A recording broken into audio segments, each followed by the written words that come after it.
I'm Elex Michaelson, and this week the issue is basketball. With us in studio, Metta World Peace to talk hoops, mental health, and his support of Robert F. Kennedy Jr. Plus, we visit Harvey Levin at TMZ to discuss his new joint sit-down with Arnold Schwarzenegger and Sylvester Stallone. A very special edition of The Issue Is starts right now. Broadcasting across California, you're watching The Issue Is. Ladies and gentlemen, the next Vice President of the United States, Nicole Shanahan. When Robert F. Kennedy Jr.'s campaign announced the VP selection, Nicole Shanahan, in Oakland, they asked Metta World Peace to be the one to officially introduce her. Since winning a championship for the Lakers, go Lakers, Metta World Peace has become a philanthropist, an activist, mental health reformer, and he's back here on The Issue Is. Great to see you, Metta. Thanks so much for coming in. Thanks for having me. It's an honor. I think a lot of people were probably surprised to see you on stage as the guy in that moment. Why RFK Jr. for you? Well, it's just been an incredible experience to have a potential president reach out to me and actually ask me my opinions and different things on social impact and on wellness. I thought that was incredible. I think I bring a lot to the table with public service. I've been pushing public service for a long time, and I want to continue to serve America. But why him particular? What drew you to him? Well, I think what drew me to him, he reached out, right? Yeah. He found me interesting, and we developed a really great friendship. He's such a great guy. You know, we went on hikes together, had conversations together. Obviously, I was in Oakland, and he really values, you know, my opinion, such as a lot of people, things I've been doing in wellness. So I really consider myself one that serves the public of America in a different form and aspect. So, but it wasn't, no other president ever reached out to me. I did get an award from Biden, from the Biden administration. They sent me a volunteer award, which is great. It's always exciting. As a kid, you look at the presidential, what that means and what that symbolizes. When I was a kid, it's something special.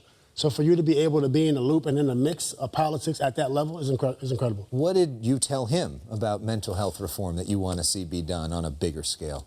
You know, I want to see America do well, and I really believe with literacy and wellness, finance, education, and really helping not only the youth, but the adults. A lot of our adults have not had a reference points on how to be a good parent.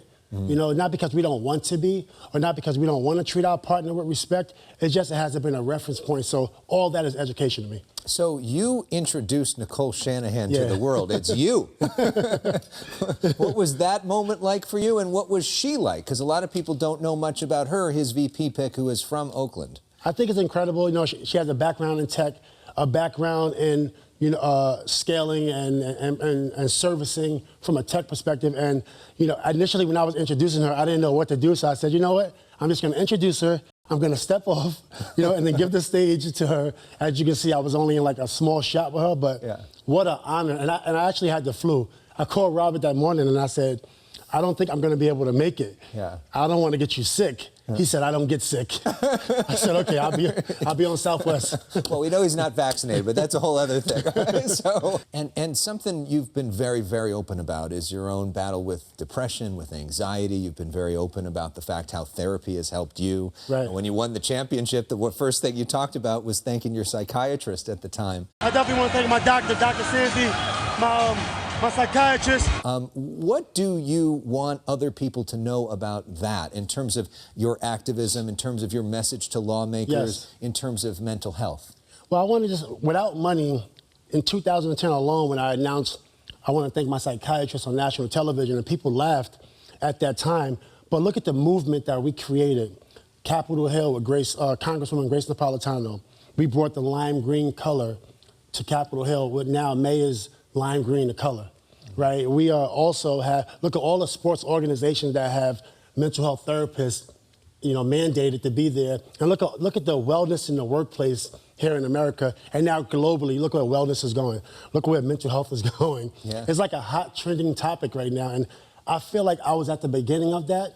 And just from my perspective, what I would have to say, one, I would love a meeting with lawmakers, because I think I have great perspective on really empowering and moving the needle, by percentages, really making a difference. I think I have great concepts and perspectives. And what is your message to the person out there who maybe is afraid, embarrassed, sad to talk about this sort of thing? Yeah. What do you say to them? Well, I know initially when I was coming out, because I was going through a lot publicly, and so I said, you know what, I'm just going to be vulnerable. And people laughed and said, Metta's whatever. But I feel like when you're vulnerable, you're actually stronger. Like, you should not feel bad about empowering yourself. So if you're telling somebody you see a therapist, you're actually empowering yourself, but you're gonna give that good energy out to the world. So, if you need to seek help in any which way or form, I would encourage it. And have you had a moment, I'm sure you have many, where people have thanked you for that? And how does that make you feel? Can you describe one of those? I had so many moments where therapists would call me, email me, LinkedIn, and just tell me, thank you, my client is more inclined to take more sessions. I'm getting more accounts. Some therapists thank me because their bank account is going up. And then on the street randomly, I had people come up to me and said, I want to thank you for being so open. That's so cool. Something else you've been real involved in for a long time before it was cool was women's basketball. Yes. You're the coach right now at Cal State LA, coach the women's basketball team. Yes. Obviously, that sport is having a moment right now, thanks in large part to Caitlin Clark, who's just became the #1 pick in the WNBA draft this week. How do you reflect on this moment of women's basketball finally getting their due? It's exciting. So my dad runs a girls basketball foundation program in New York City. My brother Daniel Artest does only women's basketball podcasts. He's been doing that for 8 years. I've been coaching women's basketball while I was playing with the Lakers. I would leave Lakers practice, go to Palisades and coach the girls' high school team with my head coach, Torino Johnson. He then went to Cal State LA. I followed him as a volunteer coach, 6 a.m. practices every day. And I want to say, and I also have a women's program here in Los Angeles that I had since 2018, a local women's basketball program. So we've been involved early. Yeah. And I just want to be able to, I just smile about that. Yeah. you were cool before it was cool. So, but now that it is cool, how do you reflect on that moment, and what do you think that especially guys can take from watching this? Well, they're exciting, they're executing, the fundamentals is there. I mean, I would like to have seen Caitlin's contract not at $75,000 per year, being that she, had 18 million people watch the game. So I would like to have seen that contract at about $500,000. That would have been nice. It's really incredible what women's sports is doing. What drew you to the game when so many other people sort of mocked the game? I love it. I mean, obviously coaching women is different, but I like it because the execution, the teamwork. It is a different game because they're not playing above the rim.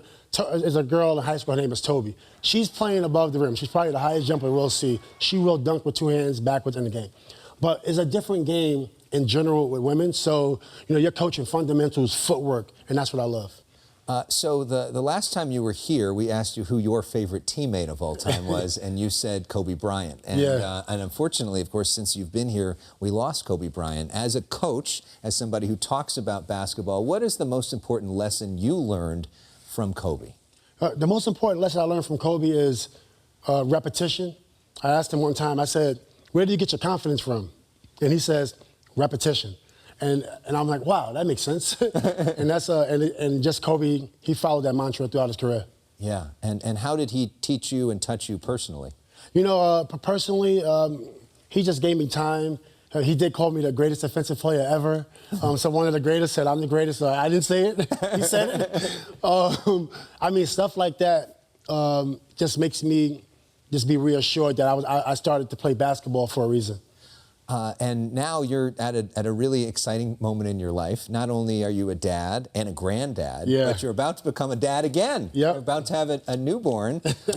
Congratulations on that. Thank you. How has fatherhood shaped you? And what are you thinking about now as you're about to welcome another new life into this world? Well, I was 16 when I had my first child. And it wasn't an accident. I actually planned it with my ex-wife.